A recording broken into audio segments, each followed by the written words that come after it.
nuko inye indice boursier 1 niyo mu ma ifite ikihuriye ko nino n'ama commodities n'ama traditional finance no kuvuga zizwe kuva kera anye abarama entreprise ushobora kuza ukagura imigabane y'ama entreprise ariyo yaje ngaha anye mu Burundi yatanguye gukora ngaha mu Burundi.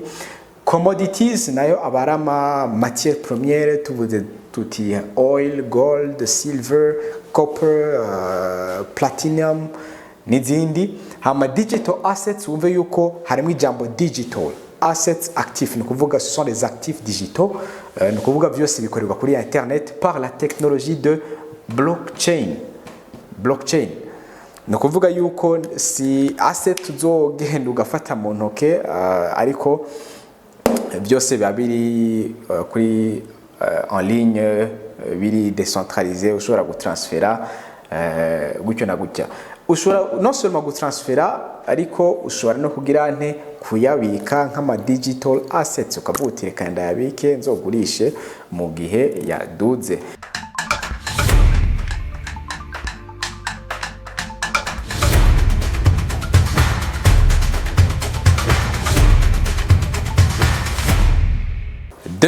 irashitse n'umwaka uzananye impinduka nyinshi cyane, ndetse no ngaho mu gihugu cyacu iwacu aho twabonye mu mpera z'umwaka wa 2025 haje umuzo w'ikintu gishasha abantu batari basanzwe bamenyereye. Ico kintu ni giki?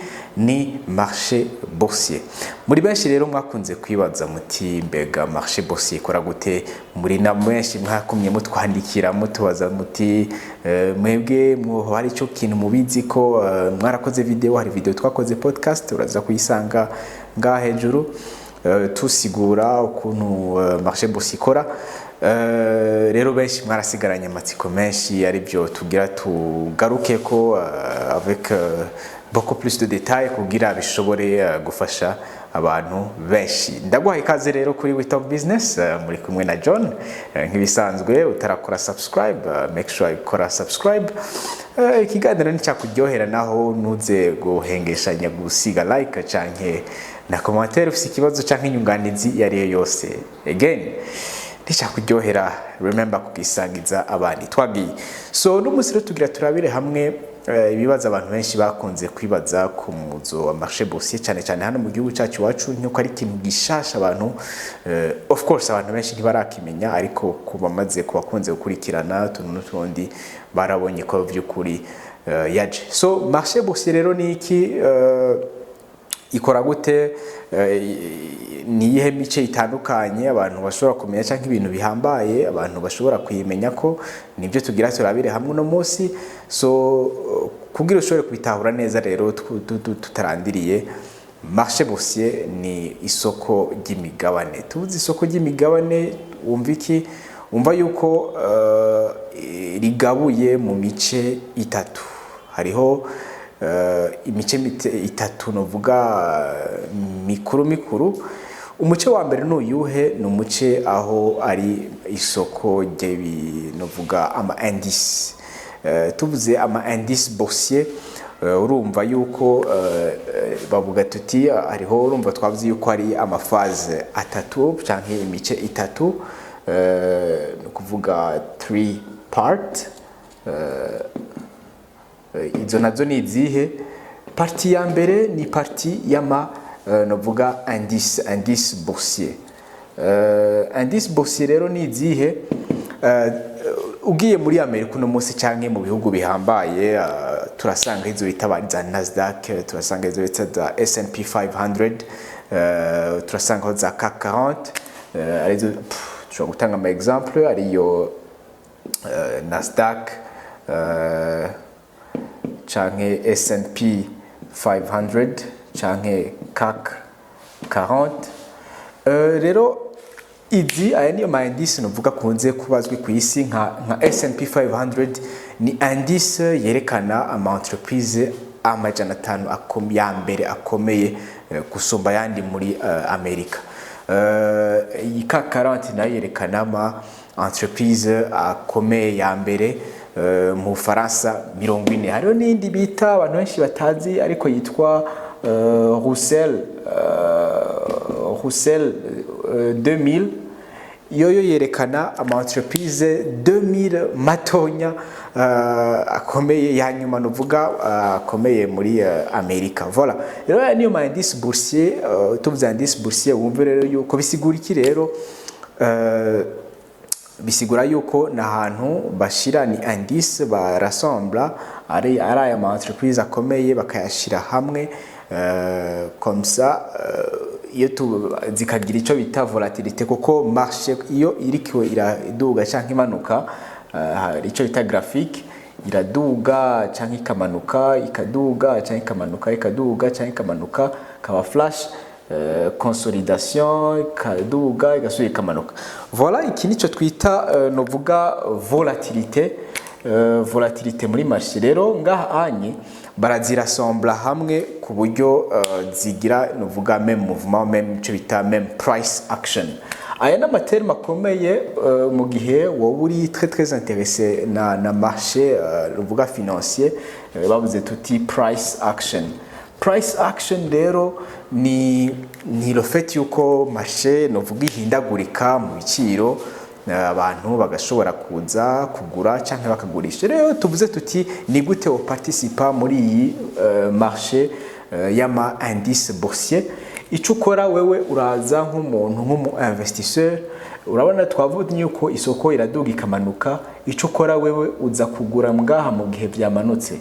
Nyimba anya ari x temps naho ikaba ari x dollar, nukuvuga iyo byaduze ngaha anye canke bikamanuka ngaha, wewe nk'umu investisseur ngaha anye niho ugurira. Hama ubonye byaduze novuga pourcentage kanaka novuga 4%, ubonye inyungu wabonye canke igushimishije urashobora kuvuga bigize ngaho uti reka ngurishe.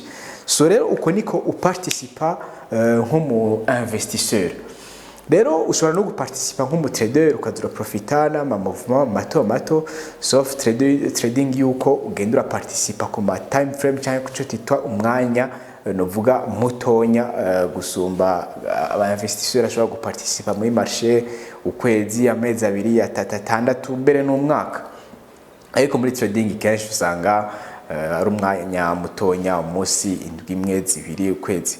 So rero uku niko uparticipa mu kugura no mu kugurisha. Rero kubabonye marché boursier yaje ngahanye mu Burundi, cukora of course ni sinovuga yuko iraba beaucoup plus effectif, kuko niturabona ama detail menshi atandukanye kungena umuntu yo participa, ariko kumbure muri kazoza canke kazoza kavuba canke barashobora kuduha umuco naho nyene ntibitandukanye cyane. Naho nyene azoba ari ukugura no kugurisha. Wewe nyimba ari action ya entreprise kanaka bagize nte bamaze kulista kuri iyo platforme yabo, wowe ukaza ugaparticipa ukagura action cyangwa ukagurisha. So rero uko iyo niyo parti ya mbere novuge tuvuze stock market, hariho parti y'ama indice boursier.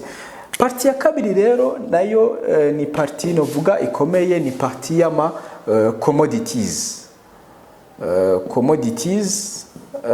Commodities canke ama commodity, ama mu Gifaransa sinzi, kombore muri commentaire murashobora kugisiga muri commentaire Gifaransa sinzi ko ndakibona, ariko mu Cyongereza n'ama commodities. Tuvuze ama commodities rero wumve yuko arajya ama metals, wumve yuko arajya ama matières premières, aho turavuga nka oil, ibitoro, turavuga gold, inzahabu, turavuga silver, argent, turavuga yindi copper, voilà, etc.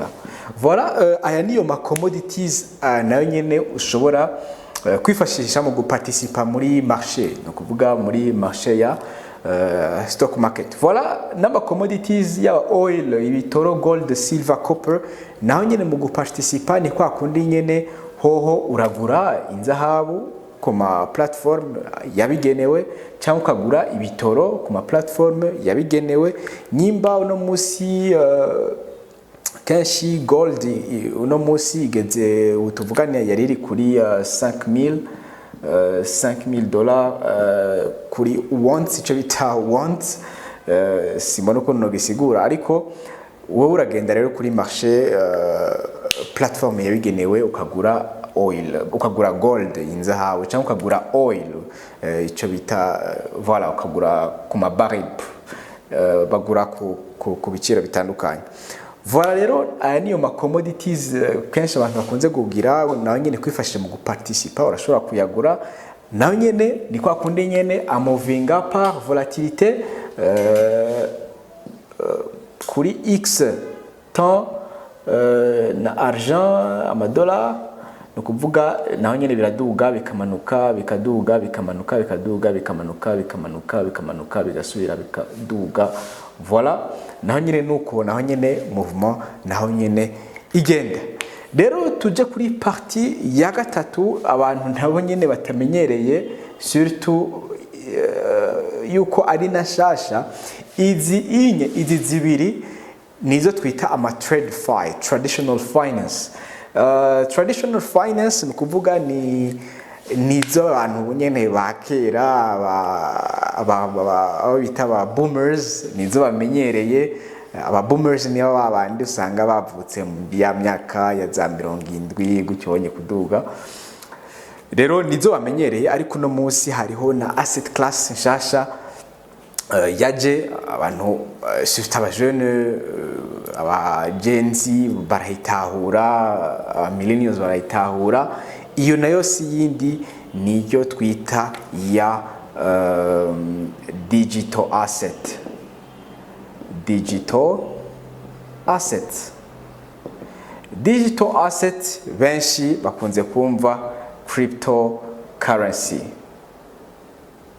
Guys, aha anye ndakeneye tuhashire très attention, kuko ni ibintu bikunze kwica izina rya digital assets.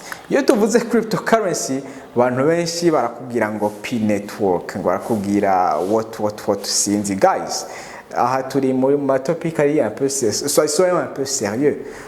Iyo tuvuze digital assets ntituzane ngo P network, s'il te plaît. Aba P networkers mumbabarire, ariko ngaha turiko tuvuga ibintu biri très sérieux.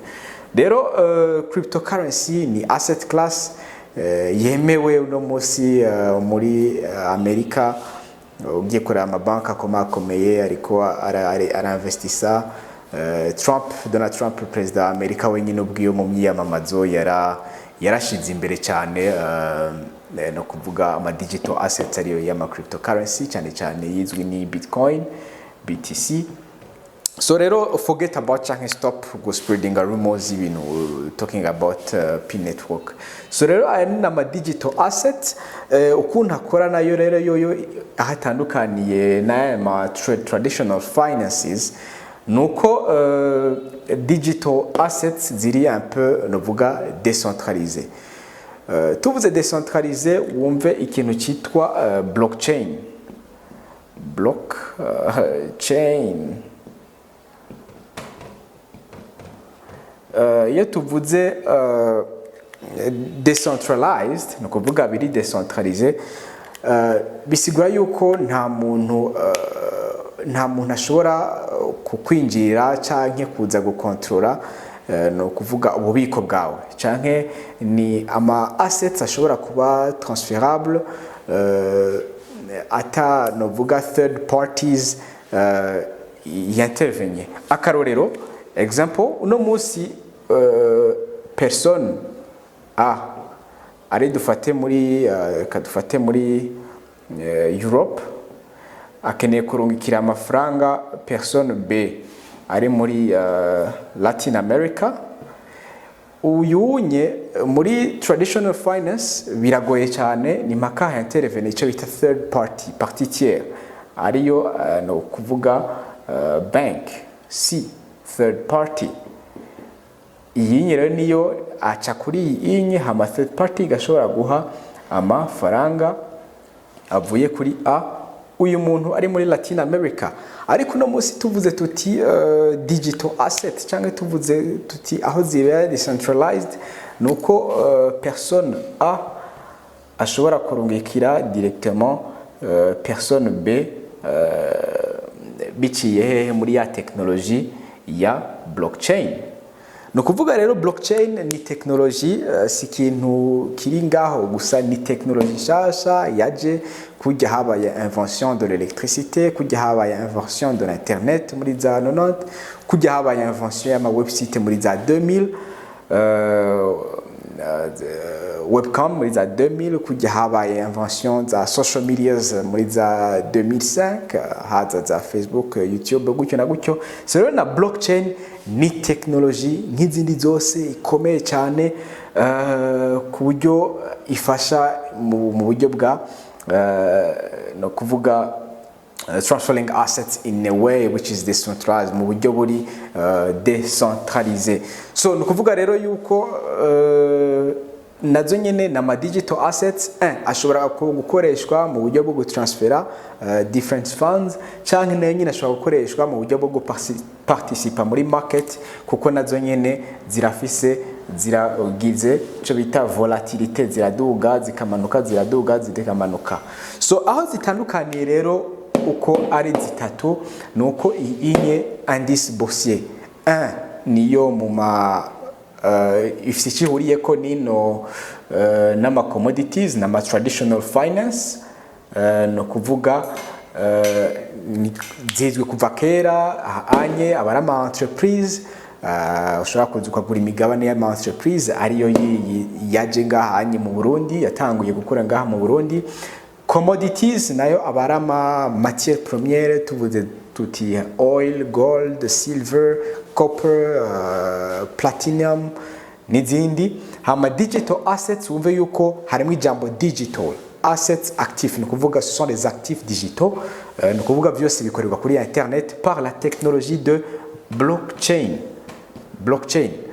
Ni kuvuga yuko si asset uzogenda ugafata mu ntoke, ariko byose biba biri kuri en ligne, biri décentralisé, ushobora gutransfera gutyo na gutya.